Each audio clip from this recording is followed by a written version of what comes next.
Girl in Himachal Pradesh to getting to this point, from growing up in a family where you have quite openly admitted that your family was more favorably disposed towards your brother, and in some ways openly discriminated against you, to the point that one day you decided you were going to run away from home?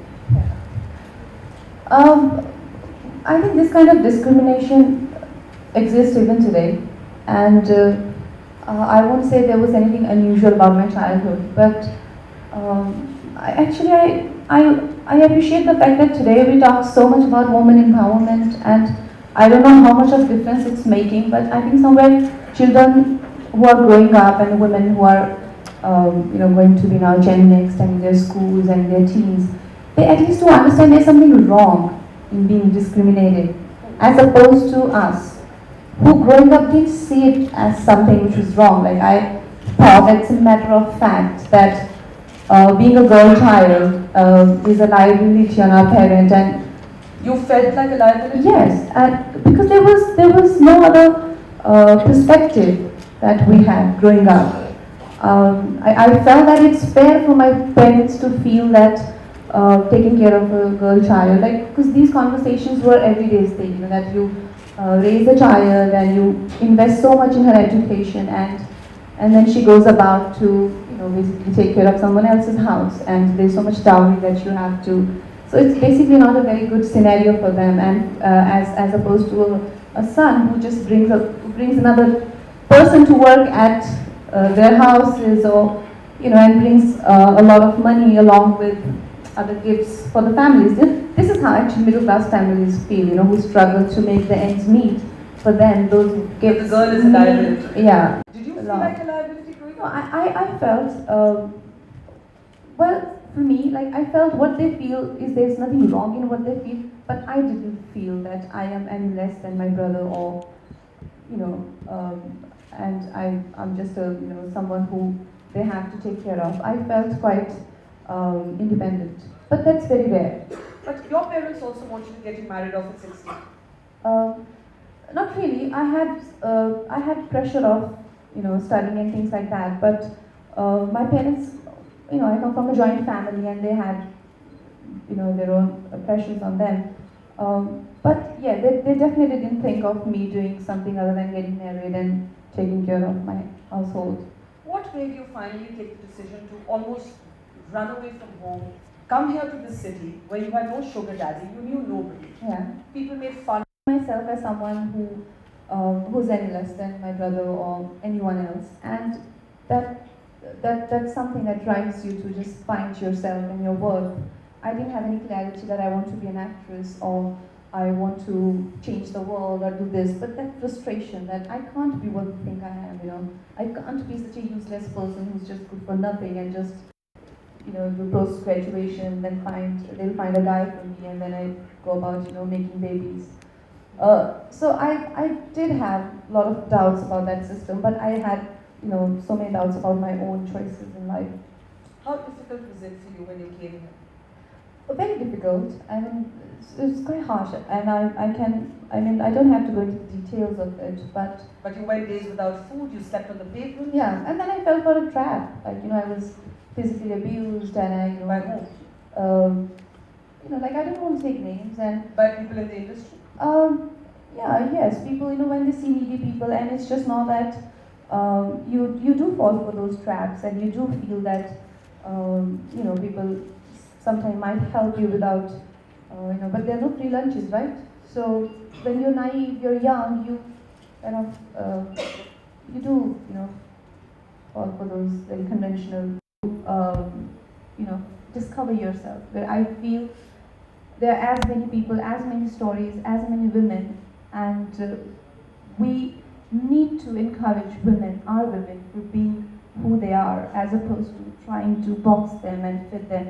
This one is attractive, this one is, Behenji type, this one is intellectual, and this one is a baddie, badass who has boyfriends. And we're close like this. So we need to stop boxing our women. Yeah, go beyond the stereotypes and Yes. the cliches. You were one of the first people, at least I think you were the first person I ever heard in the industry who asked why women are not paid as much as men. And I've heard the counter argument that women don't bring as many audiences, they don't, do as well for the distributors. How sexist, how discriminating say we need to be paid more? Did you Yeah, so that's true. Oh yeah, I think we are made to feel extremely, because I don't know, this is the mentality where in India we have that overtly ambitious women is just kind of looked down upon, which is also very, very, I don't think that's the case though. They will make you feel that way, that if you're being overtly ambitious, you are definitely not, no one's going to admire you and you're not a nice person. But then, in my experience, more successful I get, I see a lot more proposals from men. Why is that then? Isn't it? I've been around for like some 10 years, and more successful I get, more crazy they get. Why is that? And these are the same guys, who will tell me that, the date shani kisi ko achhi nahi lagti. And these are the same guys now, head over heels. So why is that? I want to know that. Yeah, there's no narrow street between women here. Yeah. Is that frustrating? Do you work in this industry knowing that the men are going to be forever young while the women are put on the shelf and, well, most people seem to have 5-6 years if they're lucky. How does that make you feel? Again, I think it's just the way, it's a kind of manipulation. They manipulate us to feel that way, to believe that way.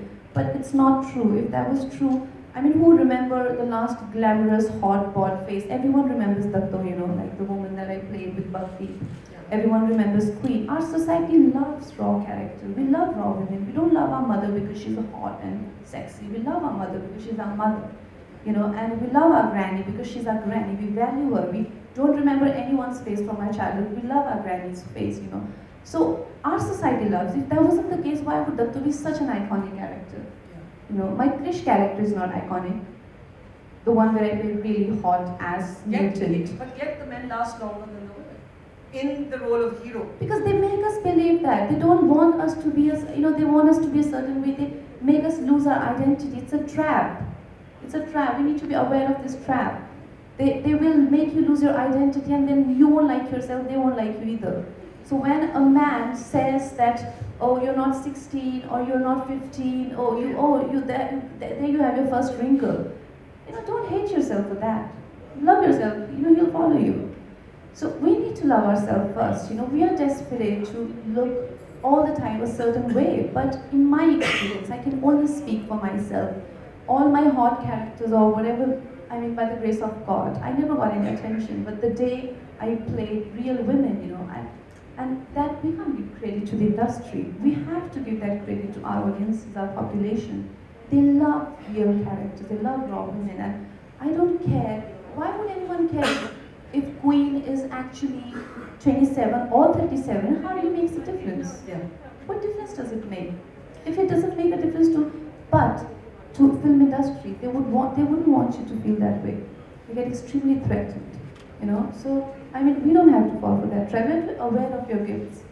One of the things I really applaud you for is that you had a 2 crore rupee offer to do a fairness cream ad. And you not just turned it down, you said you're embarrassed and ashamed of every colleague of yours in the industry. And this includes both men and women and some of the biggest stars who do market fairness products. What made you say?